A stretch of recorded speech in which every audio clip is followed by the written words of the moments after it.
नमस्कार बच्चों, आपका स्वागत है आपके अपने YouTube channel GK Sandeep Khansa sir पे। दोस्तों, हमने जो सीरीज स्टार्ट की थी हरियाणा के, पहले हमने हरियाणा के प्राचीन नाम पढ़े, फिर हरियाणा के जिलों के जो नाम प्राचीन नाम और उनका नामकरण हुआ था ना, उसके बारे में पढ़ रहे थे। तो आज जो बाकी हमारे जिले बच गए थे उसके बारे में पढ़े। मैंने आपको बताया था जब हरियाणा का गठन हुआ उस समय कितने जिले थे? 7 जिले थे। ठीक है, उनके बारे में हमने डिटेल से पढ़ा, उनका नाम किस कारण पड़ा और उनके उपनाम और उनसे जो क्वेश्चन बनते हैं HSC पूछती है वो उनके बारे में हमने डिस्कस की थी। उसके बाद में भिवानी और सोनीपत के बारे में मैंने आपको बताया था। और आज करते हैं जो हमारे बाकी जिले जो बच गए हैं। ठीक है, यानी भिवानी और सोनीपत के बाद में कौन सा जिला बना था? कुरुक्षेत्र। कुरुक्षेत्र ये कब बना था? 23 जनवरी 1973 को। 23 जनवरी 1973 को कौन सा जिला बना था? कुरुक्षेत्र। कुरुक्षेत्र की बात करें तो किसके ऊपर कुरुक्षेत्र का नाम पड़ा था? किस राजा के नाम पे? तो महाभारत समय में, महाभारत काल में कह दे तो महाभारत के काल में राजा कुरु के नाम पे, राजा कुरु के नाम पे कुरुक्षेत्र जिले का नामकरण हुआ था। यानी राजा कुरु के नाम पर कुरुक्षेत्र जिला बसाया गया था। किसके नाम पे? राजा कुरु के नाम पे। और कुरुक्षेत्र जिले का गठन कब हुआ? 23 जनवरी 1973 को। महाभारत का जिक्र है तो महाभारत का युद्ध कहाँ हुआ था? कुरुक्षेत्र में। महाभारत का युद्ध कहाँ हुआ था? कुरुक्षेत्र में। और किस किस के बीच में हुआ था? पांडवों और कौरवों के बीच में। ग्रुप डी में तो ये भी पूछा गया था कुरुक्षेत्र का युद्ध कब हुआ था? तो कब हुआ था? 900 ईसा पूर्व। 900 ईसा पूर्व कौन सा युद्ध हुआ था? महाभारत का युद्ध। और कितने दिन चला था? 18 दिन चला था। 18 दिन। कौन सा युद्ध चला था? महाभारत का युद्ध। कहाँ पे हुआ था? कुरुक्षेत्र में। ठीक है, कुरुक्षेत्र का अगर उपनाम की बात करें तो उपनाम कौन से रहेंगे इसके? धर्मनगरी, सिटी और पारक्स और श्रीकंठ जनपद। कौन कौन से रहेंगे? Dharmnagari, Dharmnagari, city of parks, city of parks, city of parks और श्रीकंठ जनपद, श्रीकंठ जनपद। ये किसके नाम है? कुरुक्षेत्र के नाम है। श्रीकंठ जनपद की बात करें तो बाण भट्ट द्वारा रचित हरिश्चरित के अंदर कुरुक्षेत्र को क्या कहा गया है? श्रीकंठ जनपद। किसके द्वारा? बाण भट्ट द्वारा रचित हरिश्चरित के अंदर, बाण भट्ट द्वारा रचित, बाण भट्ट द्वारा रचित कौन सी पुस्तक थी? हरिश्चरित। हरिश्चरित के अंदर कुरुक्षेत्र को क्या कहा है? श्रीकंठ जनपद। अगर श्रीकंठ जनपद कुरुक्षेत्र को भी कहा गया तो कुरुक्षेत्र को यानी हरियाणा को भी क्या कहा गया? श्रीकंठ जनपद, हरियाणा को। और हरिश्चरित किसके ऊपर लिखी गई थी? राजा हर्षवर्धन के ऊपर, राजा हर्षवर्धन के ऊपर। बहुत बार ये पूछा गया राजा हर्षवर्धन की राजधानी कौन सी थी? तो कौन सी राजधानी थी? थानेसर। राजा हर्षवर्धन की राजधानी कौन सी थी? थानेसर। और थानेसर की बात करें तो थानेसर को क्या कहा जाता है? मुगलों का द्वीप किसे कहा जाता है? थानेसर को। थानेसर को क्या कहा जाता है? मुगलों का द्वीप। थानेसर से कौन से क्वेश्चन बनते हैं वो भी बताता हूं मैं। थानेसर को क्या कहा जाता है? मुगलों का द्वीप, मुगलों का द्वीप। इसी तरह बात करें अगर थानेसर की तो थानेसर में शेख चिल्ली का मकबरा कहा रहेगा। थानेसर के अंदर शेख चिल्ली का मकबरा, मकबरा जिसे क्या कहा जाता है? हरियाणा का ताजमहल कहा जाता है। किसे कहा जाता है? शेख चिल्ली के मकबरे का। शेख चिल्ली के मकबरे का निर्माण किसने करवाया था? शेख चिल्ली का मकबरे का निर्माण करवाया था शाहजहां के पुत्र दारा सिक्को ने, क्योंकि ये दारा सिक्को के धर्मगुरु थे। ठीक है, अगर दारा सिक्को आपसे ऑप्शन में ना मिले तो आप शाहजहां के साथ जा सकते हो। यानी शेख चिल्ली का मकबरा कहाँ रहेगा? थानेसर के अंदर। थानेसर की और बात करें तो थानेसर के ऊपर 1014 ईस्वी में किसने आक्रमण किया था? मोहम्मद गजनवी ने। कब किया था? 1014 ईस्वी में। और यहाँ से क्या लेके गया था? चक्कर स्वामी महाराज की मूर्ति, चक्कर स्वामी महाराज की मूर्ति। यानी 1014 के ऊपर थानेसर के ऊपर मोहम्मद गजनवी एक विदेशी आक्रमण करता है और वो वहाँ से क्या लेके जाता है? चक्कर स्वामी महाराज की मूर्ति अपने साथ लेके जाता है। और कहते हैं अभी चक्कर स्वामी महाराज की मूर्ति अपने साथ ले जाने के बाद चक्कर स्वामी किसे कहा जाता है? भगवान विष्णु को कहा जाता है। ठीक है, चक्कर स्वामी महाराज की मूर्ति अपने साथ ले जाने के बाद वह मक्का मदीना की सीढ़ियों पर और अपने जो महल होता है उसकी सीढ़ियों पर लगा देता है और आते भी ठोकर मारता है और जाते हुए भी ठोकर मारता है। यानी मूर्ति बंजक किसे कहा जाता है? तो मोहम्मद गजनवी को कहा जाता है। और थानेसर की बात, कुरुक्षेत्र की बात चल रही है तो मोहम्मद गजनवी के साथ एक लेखक आता है अलबुर्नी। अल-बुर्नी, उसकी पुस्तक है तहकीक-ए-हिंद, तहकीक-ए-हिंद, तहकीक-ए-हिंद। ये इंपॉर्टेंट क्यों है? क्योंकि तहकीक-ए-हिंद या किताब-ए-उल-हिंद ही इसे कहा जाता है, क्योंकि इस पुस्तक के अंदर इसने कुरुक्षेत्र में स्थित ब्रह्म सरोवर का वर्णन किया है। यानी एक विदेशी के साथ एक लेखक आता है अल-बुर्नी और वह अपनी पुस्तक लिखता है किताब-उल-हिंद या तहकीक-ए-हिंद, जिसे हिंद का दर्पण कहा जाता है, और उसके अंदर या कुरुक्षेत्र के अंदर स्थित ब्रह्म सरोवर का वर्णन उस पुस्तक के अंदर करता है। ठीक है, इसी तरह मैं एक बार रिपीट कर देता हूँ। बाकी मैं कोशिश करूंगा आज की वीडियो के बाद जो कल वीडियो आएगी ना, उसमें 22 के 22 डिस्ट्रिक्ट एक डिस्ट्रिक्ट कवर करेंगे, यानी 22 दिन के अंदर हम 22 डिस्ट्रिक्ट कवर करेंगे। ठीक है, कुरुक्षेत्र का गठन कब हुआ था? 23 जनवरी 1973 को धर्मनगरी सिटी ऑफ पारक और श्रीकंठ जनपद किसमें कहा गया? बाण भट्ट द्वारा रचित हरिश्चरित के अंदर। हरिश्चरित किसके ऊपर लिखी गई थी? राजा हर्षवर्धन के ऊपर। और हर्षवर्धन की राजधानी कौन सी? थानेसर। थानेसर की बात करें, थानेसर को मुगलों का द्वीप कहा जाता है, और थानेसर के अंदर शेख चिल्ली का मकबरा भी कहा। थानेसर के अंदर थानेसर पर आक्रमण 1014 ईस्वी में कौन करता है? मोहम्मद गजनवी। और मोहम्मद गजनवी अपने साथ क्या लेके जाता है? चक्कर स्वामी महाराज की मूर्ति। और गजनवी के साथ एक अल-बुर्नी लेखक आता है जिसे तहकीक-ए-हिंद या किताब-उल-हिंद पुस्तक लिखता है, और उसके अंदर ब्रह्म सरोवर का वर्णन करता है। यानी ये क्वेश्चन इंपॉर्टेंट थे जो एचएससी पूछती है। इसी तरह अगर सन्निहित का सरोवर की बात करें तो वो भी कहाँ रहेगा? कुरुक्षेत्र के अंदर। महाभारत का युद्ध कहाँ हुआ था? कुरुक्षेत्र में। ठीक है, सन्निहित सरोवर जिसे 7 सरस्वती नदियों का संगम कहा जाता है, भगवान विष्णु का निवास भी कहा जाता है, वो भी कहाँ है? कुरुक्षेत्र के अंदर। ठीक है, अगला जिला हमारा कौन सा बनता है? सिरसा। कौन सा? सिरसा। सिरसा जिला कब बना था? 26 अगस्त 1975 को। यानी सिरसा जिला कब बनता है? 26 अगस्त 1975 को। सिरसा के उपनाम आ जाए तो कौन से रहेंगे? वन नगरी और संतों की नगरी। संतों की नगरी कौन सा रहेगा? सिरसा जिला। और शीर्षवन, शीर्षवन किसे कहते हैं? सिरसा को कहते हैं। इसी तरह बात करें शीर्षवन आ गए तो अबूब शेर वन्य जीव अभयारण्य कहाँ रहेगा? सिरसा के अंदर। अबूब शेर वन्य जीव अभयारण्य, अबूब शेर वन्य जीव अभयारण्य कहाँ रहेगा? सिरसा के अंदर। यानी सिरसा जिले का गठन कब होता है? 26 अगस्त 1975 को। क्या कहते हैं? वन नगरी, संतों की नगरी, शीर्षवन, अबूब शेर वन्य जीव अभयारण्य कहाँ रहेगा? सिरसा के अंदर। क्षेत्रफल के हिसाब से सबसे बड़ा जिला, सबसे बड़ा जिला क्षेत्रफल के हिसाब से कौन सा रहेगा? सिरसा। सिरसा क्षेत्रफल के हिसाब से सबसे बड़ा जिला सिरसा, क्षेत्रफल के हिसाब से सबसे छोटा जिला फरीदाबाद। ठीक है, इसी तरह सबसे कम वर्षा कहाँ होती है? सबसे कम वर्षा कहाँ होती है? सिरसा के अंदर। सबसे कम वर्षा कहाँ होती है? सिरसा के अंदर। गेहूं का सबसे ज्यादा उत्पादन, गेहूं का सबसे ज्यादा उत्पादन कहाँ होगा? सिरसा में। और हरियाणा में सबसे कम वर्षा आ जाए तो कहाँ होगी? सिरसा में। सबसे कम वर्षा सिरसा में। यानी सिरसा का गठन कब हुआ था? 26 अगस्त 1975 को। मेरी कोशिश रहेगी दोस्तों आप वीडियो देखने के बाद ही आपको याद हो जाए। ठीक है, सिरसा का गठन कब हुआ? 26 अगस्त 1975 को। वन नगरी, संतों की नगरी भी कहते हैं, शीर्षवन भी किसे कहते हैं? सिरसा को। अबूब शेर वन्य जीव अभयारण्य कहाँ रहेगा? सिरसा के अंदर। इसी तरह सबसे बड़ा क्षेत्रफल के हिसाब से सबसे बड़ा जिला सिरसा। सबसे कम वर्षा कहाँ होती है? सिरसा के अंदर। गेहूं का सबसे ज्यादा उत्पादन कहाँ होता है? सिरसा के अंदर। सबसे कम वर्षा कहाँ होती है? सिरसा के अंदर। ठीक है, ये 2 बार रिपीट हो गया। सबसे कम वर्षा भी कहाँ होती है? सिरसा के अंदर। ठीक है, इसी तरह अगर बात करें चौधरी देवीलाल विश्वविद्यालय, चौधरी देवीलाल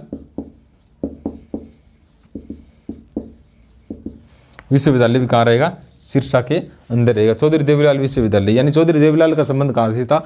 सिरसा से था। लेकिन ये भारत के 2 बार उप प्रधानमंत्री भी रह चुके हैं। कौन? चौधरी देवीलाल। इनका संबंध कहाँ से था? सिरसा से था। इसी तरह अगर बात करें तारा बाबा की कुटिया, तारा बाबा की कुटिया ये भी कहाँ रहेगी? सिरसा में। तारा बाबा की कुटिया सिरसा में। भगत सिंह स्टेडियम, भगत सिंह स्टेडियम ये भी कहाँ रहेगा? सिरसा के अंदर रहेगा। ये थे सिरसा से इंपॉर्टेंट क्वेश्चन जो एसएससी पूछती है। बाकी इसका डिटेल हम जब डिस्ट्रिक्ट करेंगे ना तो पूरी एक एक चीज निचोड़ के लेके आएंगे सिरसा जिले से, ठीक है। इसके बाद में कौन सा जिला बनता है? इसके बाद में बनता है फरीदाबाद। कब? 2 अगस्त 1979 को। 2 अगस्त 1979 को कौन सा जिला बना था? फरीदाबाद। फरीदाबाद कब बना था? 2 अगस्त 1979 को। अगर 2 अगस्त आपको ऑप्शन में ना मिले तो 15 अगस्त आपको मिलेगा, ठीक है। इसी तरह फरीदाबाद शहर की बात करें तो फरीदाबाद को 1607 के अंदर बाबा फरीद ने बसाया था,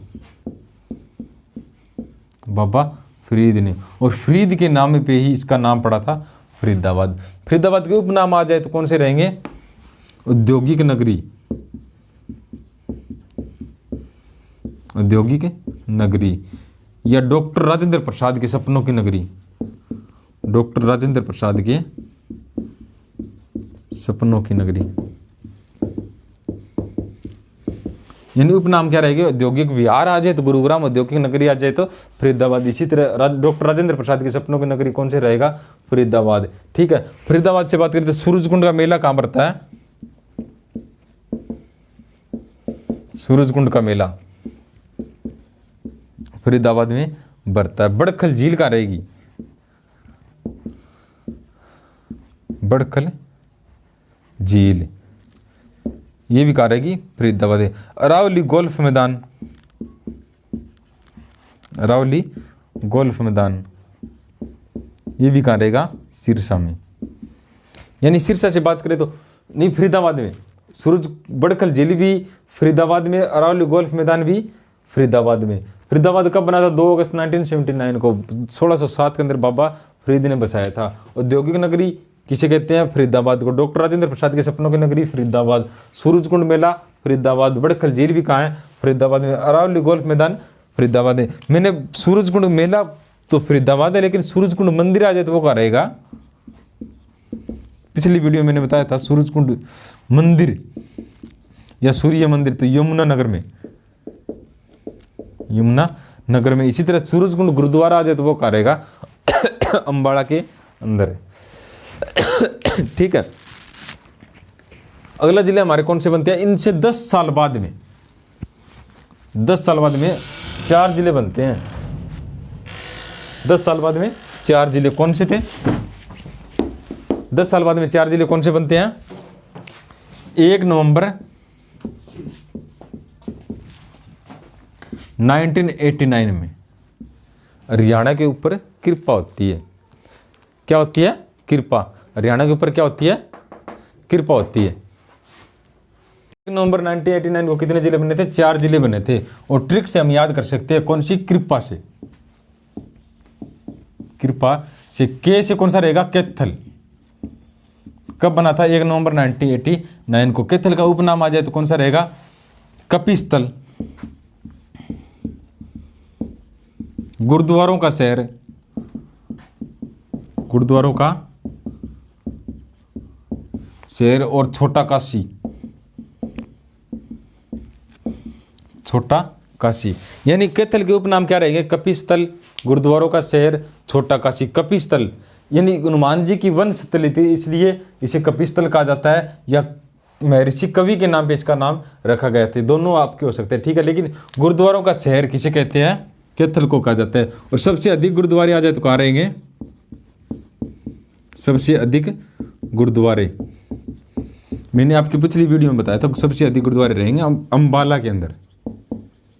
और गुरुद्वारों का शहर किसे कहा जाता है? कैथल को।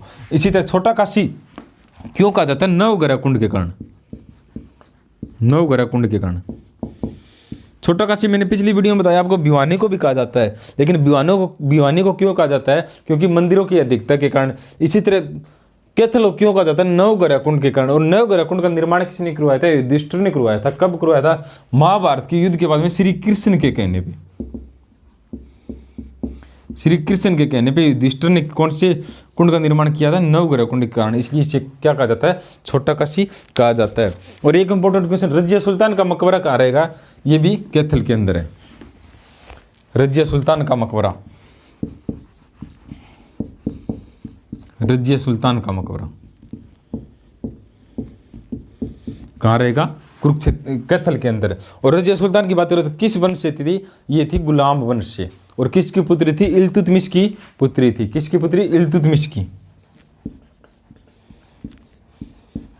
इल्तुतमिश की पुत्री थी, ठीक है। और इसको कैथल के अंदर इसकी हत्या कौन करता है? इसका जो प्रेमी था ना, याकूत, याकूत इसका भाई बहराम शाह, ठीक है। और रजिया सुल्तान किससे शादी कर लेती है? अल्तुनिया से शादी कर लेती है, जो बठिंडा का सरदार था। और शादी करने के बाद जब ये वापस दिल्ली आते हैं ना, तो दिल्ली आते वक्त इसकी कैथल में हत्या कर दी जाती है। यानी भारत या किसी भी राष्ट्र की पहली महिला मुस्लिम शासिका कौन थी? रजिया सुल्तान। इसका मकबरा कहाँ रहेगा? कैथल में। जब भी बच्चों आप हिस्ट्री पढ़ो तो उससे रिलेटिव कुछ सीखने की कोशिश किया करो। जैसे रजिया सुल्तान ने अल्तुनिया से शादी की, तो अल्तुनिया का बठिंडा का सरदार, इसका भट्ठा गोड़ कहाँ हुआ था? कैथल के अंदर हुआ था, ठीक है। यहाँ से सीखने से हम ये मिलता है भाई, जो उम्र होती है ना 18 से 25 साल, वो हमें कैरियर बनाने की उम्र होती है। और हम इन प्यार व्यार के चक्कर में उसको कैरियर को भूल जाते हैं और अपने माँ बाप को भूल जाते हैं। एक बार समय थोड़ा सा याद कर लीजिए, जब आपका जन्म हुआ था ना, तो साइंस में हम पढ़ते हैं भाई, जब एक डिलीवरी होती है ना, तो कहते हैं भाई एक माँ को इतना दर्द होता है भाई 200 हड्डियाँ शरीर की टूट जाए। इतना दर्द सहने के बाद हमारा जन्म होता है। और हम इस एज में आने के बाद उस माँ बाप को भूल जाते हैं, और गलत संगत में पड़ने के बाद अपना करियर तो ख़राब करते हैं और माँ बाप की इज्जत को भी ख़राब करते हैं। हमें इन चीज़ों से दूर रहकर अपने माँ बाप के सपनों को पूरा करना है, यानी हमारा अपनी अच्छी जॉब लेके अपना करियर बनाना है। तो ठीक है, इन चीज़ों से हम जितना दूर रहेंगे उतना ही फायदा है। और अब वीक भी तो कौन सा चल रहा है? वैलेंटाइन डे वीक चल रहा है। अगला जिला हमारा कौन सा बनता है? कैथल के बाद में रेवाड़ी, जिसे क्या कहा जाता है? वीरभूमि, पित्तल नगरी। किसे कहा जाता है? रेवाड़ी को। रेवाड़ी को पित्तल नगरी, वीरभूमि किसे कहा जाता है? रेवाड़ी को। रेवाड़ी का नाम आ जाए तो बलराम की पत्नी, श्री कृष्ण भगवान के जो भाई थे बलराम की पत्नी रेवती के नाम पे इसका नाम पड़ा था। किसका? रेवाड़ी का। यानी रेवाड़ी को क्या कहा जाता है? पित्तल नगरी, वीरभूमि, बलराम की पत्नी रेवाड़ी, रेवती के नाम पे इसका नाम पड़ा था रेवाड़ी, ठीक है। और जब बर्तन नगरी आ जाए तो वो रहेगी जगाधरी। रेवाड़ी से बात करें तो राव तुलाराम का संबंध कहाँ से है?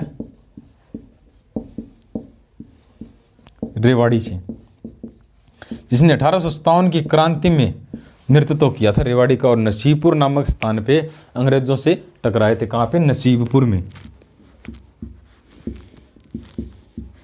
नसीबपुर में टकराए थे। और 1857 की क्रांति के बाद ये काबुल चले जाते हैं। कहाँ चले जाते हैं? काबुल। और वहाँ पे 23 सितंबर 1863 को इनकी मृत्यु हो जाती है। किसकी? राव तुलाराम की। और 23 सितंबर को ही हरियाणा अपना शहीदी दिवस मनाता है। शहीदी दिवस कब बनाता है? 23 सितंबर को। यानी राव तुलाराम का संबंध आ जाए तो कहाँ से रहेगा? रेवाड़ी में। 1857 क्रांति का नेतृत्व किसने किया था? राव तुलाराम ने।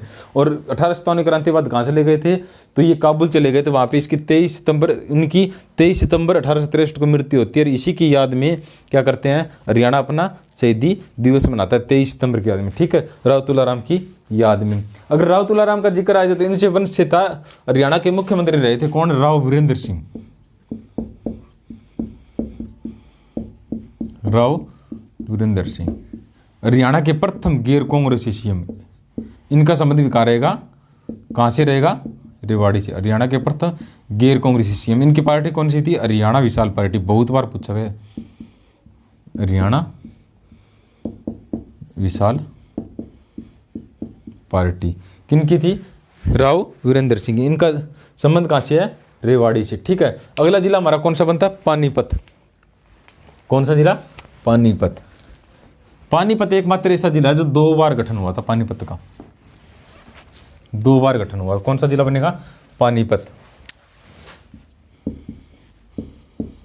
प्राणप्रस्थ, प्राणप्रस्थ बुनकरों का शहर,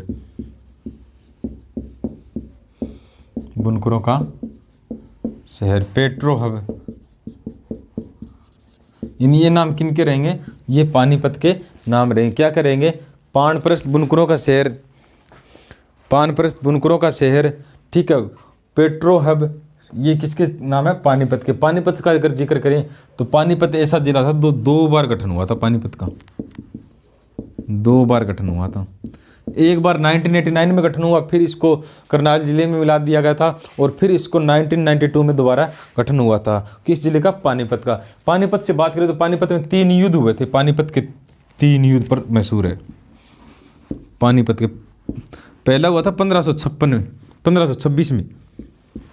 एक बार छाप लेता हूँ, सही डिटेल में लिखते हैं। पहला युद्ध कब हुआ था? 1526 में। 1526 में किस किस के बीच में हुआ था? बाबर और इब्राहिम लोदी के बीच में। बाबर और इब्राहिम लोदी के बीच में। दूसरा युद्ध कब होता है? 1556 में। अकबर और एम्मू के बीच में। तीसरा युद्ध होता है 1761 में। ये आप मेरे को कमेंट करके बताएंगे। अगर जिस बच्चे ने ट्विटर और हरियाणा बुक पढ़ी वो आसानी से बता सकता है। ठीक है, यानी पहला युद्ध बाबर और इब्राहिम लोदी के बीच में होता है। इब्राहिम लोदी युद्ध क्षेत्र पे मारे जाने वाला पहला राजा था, यानी पहला गुलाम वंश का शासक था जो युद्ध स्थल पे मारा गया था। और बाबर की बात करें तो बाबर ने इस युद्ध में किसका प्रयोग किया था? तोपों का प्रयोग किया था। और बाबर के 2 तोपची थे, अली और मुस्तफा। इनके कारण इसने युद्ध जीता था। और बाबर ने पानीपत के प्रथम युद्ध जीतने के बाद पानीपत में क्या बनाई थी? काबुली बाग मस्जिद। काबुली बाग मस्जिद किसने बनवाई थी? बाबर ने बनाई थी। ठीक है, और दूसरा युद्ध अकबर और एम्मू के बीच में होता है। कौन जीता है? अकबर जीता है। अकबर की तरफ से नेतृत्व किसने किया था? बैरम खान ने किया था। बैरम खान ने किया था। और एम्मू एक नमक व्यापारी था। ठीक है, और जब किस्मत चमकते हैं तो ये राजा बनता है दिल्ली का। और बाद में इसके साथ अकबर का युद्ध होता है 1556 में पानीपत के अंदर, और यह युद्ध हार जाता है। ठीक है दोस्तों, मेरी कोशिश रहेगी एक बार थोड़ा सा बेसिक सा रिवीजन कर लें, और बाद में युद्ध जब पढ़ाऊंगा ना, मैं एक एक डिटेल में लेके आएंगे इनकी चीज़, कौन से कहाँ पे कौन किसका साथ देता है, कौन मरता है। यानी बाबर की तरफ से पहले जो पानीपत का प्रथम युद्ध उसमें बाबर की तरफ से कौन मरा था। ठीक है, और इब्राहिम लोदी कौन मरा था? एम्मू के साथ धोखाधड़ी किसने की थी? अकबर की तरफ से बैरम खान ने नेतृत्व किया था। ये चीज़ हम डिटेल से पढ़ेंगे। ठीक है, अल्ताफ हुसैन अली का संबंध आ जाए तो वो कहाँ से रहेगा? वो भी पानीपत से रहेगा। अल्ताफ हुसैन अली का संबंध, अल्ताफ हुसैन अली का। दोस्तों कमेंट करके जरूर बताना पानीपत का तीसरा युद्ध किस किस के बीच में होता? अल्ताफ हुसैन अली उर्दू का प्रथम घोषणा पत्र जारी किया था। प्रथम घोषणा पत्र। मुकद्दम ए शेरो शायरी, मुकद्दम ए शेरो शायरी उर्दू के शायर थे। इनके गुरु का नाम आ जाए तो कौन थे? मिर्जा गालिब। मिर्जा गालिब कौन थे? मिर्जा गालिब। यानी उर्दू का पहला घोषणा पत्र किसने जारी किया था? अल्ताफ हुसैन अली ने। अगला जिला कौन सा बनता है हमारा? यमुनानगर। यमुनानगर।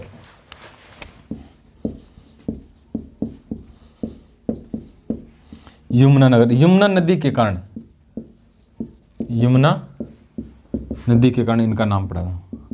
शुगर सिटी भी किसे कहते हैं? यमुना नगर को कहते हैं शुगर सिटी। यमुनानगर की बात करें तो यमुनानगर में कलेसर वन्य जीव अभ्यारण्य, कलेसर राष्ट्रीय उद्यान कहाँ रहेगा? यमुनानगर में। यमुनानगर में Saraswati sugar mill,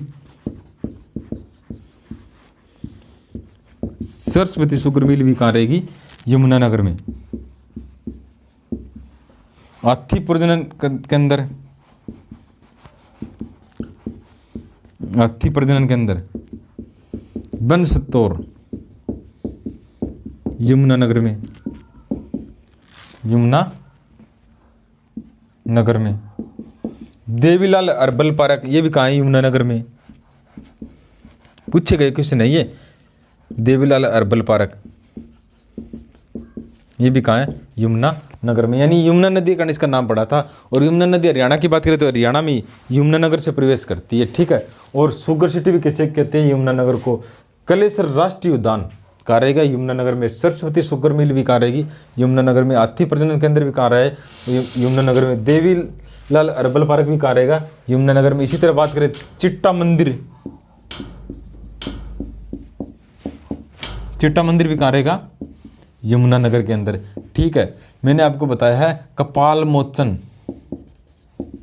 gurdwara,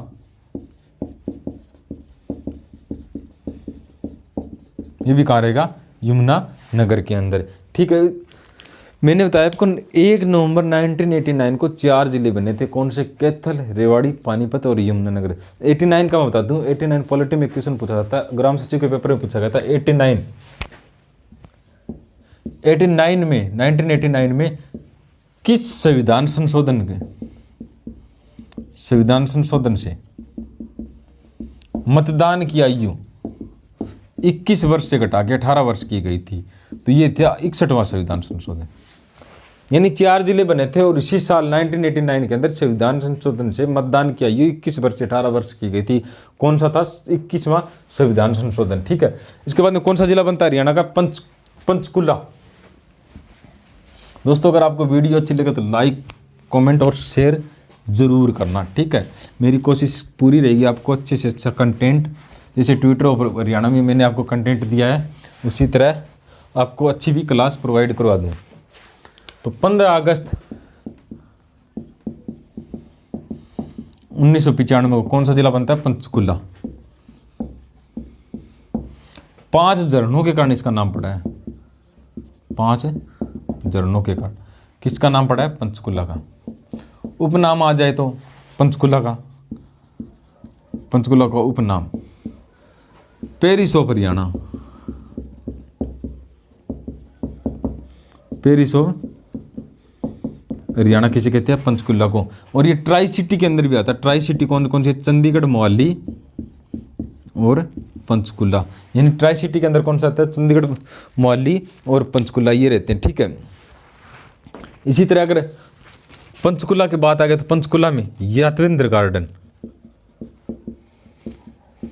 Yadavindra garden कहाँ रहेगा? पंचकुला में। रानीपुर का किला, रानीपुर का किला, ये भी कहाँ है? पंचकुला के अंदर। रामगढ़ का किला भी कहाँ रहेगा? पंचकुला में। रामगढ़ का किला। टिक्करताल झील भी कहाँ रहेगी? पंचकुला में। टिक्करताल झील। जब डिस्ट्रिक्ट करेंगे तब आपको ट्रिक शेयर कराऊंगा। और दोस्तों मैं जल्दी आपके लिए रीजनिंग की क्लास लेके आऊँगा। जो क्वेश्चन आप 1 या 2 मिनट में निकाल रहे हो ना, वो क्लास देखने के बाद रीजनिंग के क्वेश्चन आप 10 सेकंड में सॉल्व करोगे। इतनी अच्छी तरीके से आपको मैं कंसेप्ट क्लियर कराऊंगा और ट्रिक से भी रीजनिंग करवाऊंगा। यानी रीजनिंग की क्लास भी आपको मैं कोशिश करूँगा भाई 1 या 2 घंटे हर रोज़ आपको रीजनिंग करवा दूँ, ठीक है। रीजनिंग के जितने भी चैप्टर है 1 या 2 घंटे के अंदर रीजनिंग ट्रिक से करेंगे, ठीक है। इसी तरह मैं बताता हूँ पंचकुला 15 अगस्त 1995 को बना था। 5 झरनों के कारण इसका नाम पड़ा पंचकुला, पेरिस ऑफ हरियाणा। अगर करनाल ऑप्शन में ना हो तो पेरिस ऑफ हरियाणा रहेगा। ट्राई सिटी में कौन सा आता है? पंचकुला का। यादवेंद्र गार्डन कहाँ रहेगा? जिससे फिदाई खां ने इसका निर्माण करवाया था। फिदाई खां कोका ने, फिदाई खां कोका ने, ठीक है। टिक्करताल झील भी कहाँ रहेगी? पंचकुला के अंदर। रानीपुर का किला पंचकुला में। रामगढ़ का किला पंचकुला में। HSC का मुख्यालय भी कहाँ है? पंचकुला में। HPSC का भी मुख्यालय कहाँ रहेगा? पंचकुला के अंदर रहेगा। उसके बाद में कौन सा जिला बनता है? पंचकुला के बाद में 2 जिले बनते हैं हरियाणा के अंदर। कौन से? फतेहाबाद और झज्जर। कब बने थे? 15 जुलाई 1997 को। 15 जुलाई 1997 को। फतेहाबाद और झज्जर, फतेहाबाद शहर किसने बसाया था? 1351 के अंदर फिरोज शाह तुगलक ने, फिरोज शाह तुगलक ने बसाया था। कब?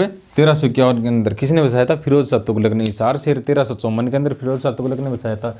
ठीक है, पुराने नाम आ जाए तो प्राचीन नाम इकदार, इकदार किसे कहते हैं? फतेहाबाद को। पिंक सिटी,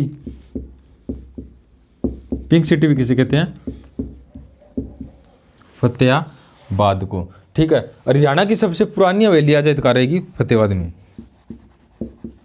हरियाणा की सबसे पुरानी हवेली ये कहाँ रहेगी? फतेहाबाद में। ठीक है, हरियाणा की सबसे पुरानी हवेली फतेहाबाद में। और झील, चिल्ली झील,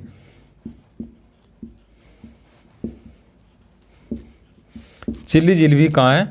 फतेहाबाद में। इसी तरह अगर अपन झज्जर की बात करें तो झज्जर को क्या कहा जाता है? सेठ छज्जू राम के नाम पे बसाया गया था। सेठ छज्जू राम के नाम पे कौन सा शहर बसाया गया था? झज्जर। झज्जर को क्या कहा जाता है? शहीदों का शहर। क्या कहा जाता है? शहीदों का शहर। किसे कहा जाता है? झज्जर को शहीदों का शहर। शहीदों का शहर किसे कहते हैं? झज्जर को कहते हैं। और झज्जर के अंदर बात करें तो बहादुरगढ़ की, बहादुरगढ़ जिसे हरियाणा का प्रवेश द्वार कहते हैं। क्या कहते हैं? हरियाणा का प्रवेश द्वार किसे कहते हैं? बहादुरगढ़ को। 15 जुलाई 1997 को हरियाणा के 2 जिले बने थे, फतेहाबाद और झज्जर। 1351 में फिरोज शाह तुगलक फतेहाबाद शहर बसाता है। इकदार और पिंक सिटी इसके उपनाम है। हरियाणा की सबसे पुरानी हवेली फतेहाबाद के अंदर। चिल्ली झील भी फतेहाबाद के अंदर रहेगी। सेठ छज्जू राम के नाम के ऊपर झज्जर शहर बसाया गया था। शहीदों का शहर भी इसे कहते हैं। बहादुरगढ़ को हरियाणा का प्रवेश द्वार कहते हैं। इसी तरह खप्परवास वन्य जीव अभयारण्य, खप्परवास वन्य जीव अभयारण्य, वन्य जीव अभयारण्य कहाँ रहेगा? झज्जर के अंदर। इसी तरह बिंडावास वन्य जीव अभयारण्य, बिंडावास वन्य जीव अभयारण्य ये भी कहाँ रहेगा? ये भी झज्जर के अंदर। और हरियाणा के पहले सीएम बीडी शर्मा,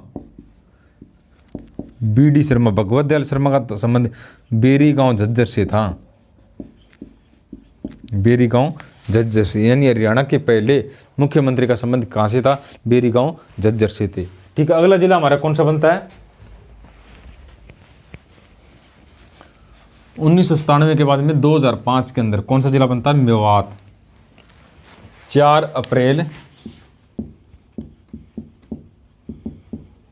2005 को मेवात, मेवात नाम क्यों रखा गया था? मेव जाति की अधिकता के कारण इसे मेवात कहा जाता है। लेकिन सबसे पहले इसका नाम क्या रखा गया था? सत्यमेवपुरम, सत्यमेवपुरम।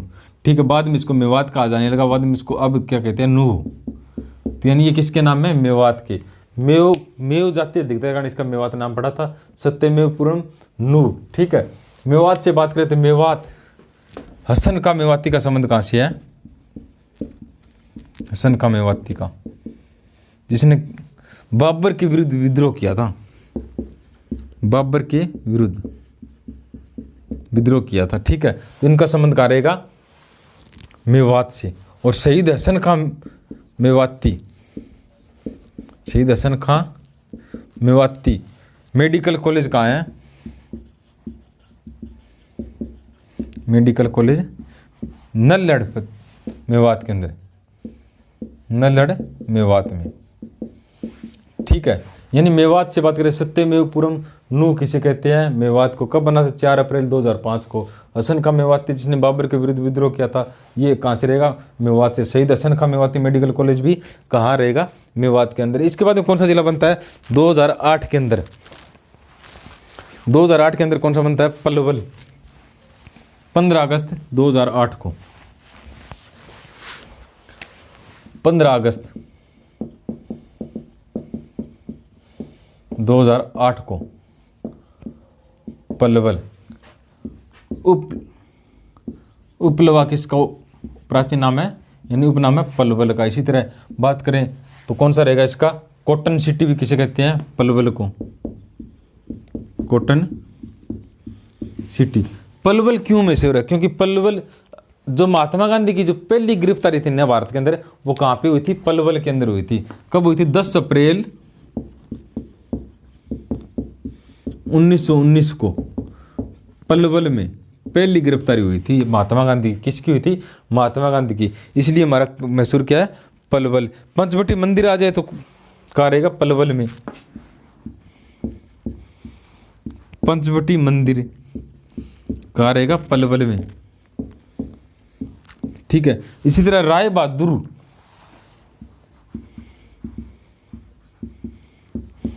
राय बहादुर कौन है, राय बहादुर लाला मुरलीधर का संबंध कहाँ से रहेगा, लाला मुरलीधर का संबंध पलवल से, पलवल से रहेगा, ठीक है। और इनकी बात करें राय बहादुर लाला मुरलीधर की, तो हरियाणा में पहली बार कांग्रेस की शाखा 1886 के अंदर अंबाला में कौन लेके आए थे, राय बहादुर लाला मुरलीधर, लाला मुरलीधर। कांग्रेस के प्रथम अधिवेशन में 1885 के अंदर हरियाणा की तरफ से एकमात्र भाग लेने वाले कौन थे, राय बहादुर लाला मुरलीधर थे। पहली जो कांग्रेस का अधिवेशन हुआ था उसमें भाग लिया था। इसके बाद में जो हमारा अंतिम जिला कौन सा बनता है, चरखी दादरी। कब, 2016 में। 2016 के अंदर कौन सा जिला बनता है, चरखी दादरी। चरखी दादरी कब बनता है, 2016 के अंदर। अलग अलग इसके डेट बताई जाती है, 16 नवंबर भी बताया जाता है और 1 दिसंबर भी। लेकिन क्वेश्चन ये पूछा जाता है भाई नवनिर्वाचित जिला कौन सा है, तो नवनिर्वाचित जिला कौन सा रहेगा, चरखी दादरी। कौन सा था, ये 22वां। और चरखी दादरी, दादरू का मतलब होता है मेंढक। यहाँ पे एक झील थी जिसमें बहुत मेंढक थे, इसलिए इसका नाम दादरू से बिगड़ के चरखी दादरी रख दिया गया था। यानी चरखी दादरी कब बना था, 16 नवंबर 2016 या 1 दिसंबर 2016 को। अलग अलग बार पूछा गया, ठीक है। यहाँ पे सबसे ज़्यादा मशहूर क्या है, कपूर की पहाड़ियाँ। कपूर की पहाड़ियाँ कहाँ की मशहूर है, चरखी दादरी की। इसी तरह बात करें चरखी दादरी से तो इलना पत्थर, इलना पत्थर जो पूरे भारत में एक जगह पाया जाता है, इलना पत्थर। इलना पत्थर कहाँ का है, कल्याणा गांव, कल्याणा गांव चरखी दादरी का,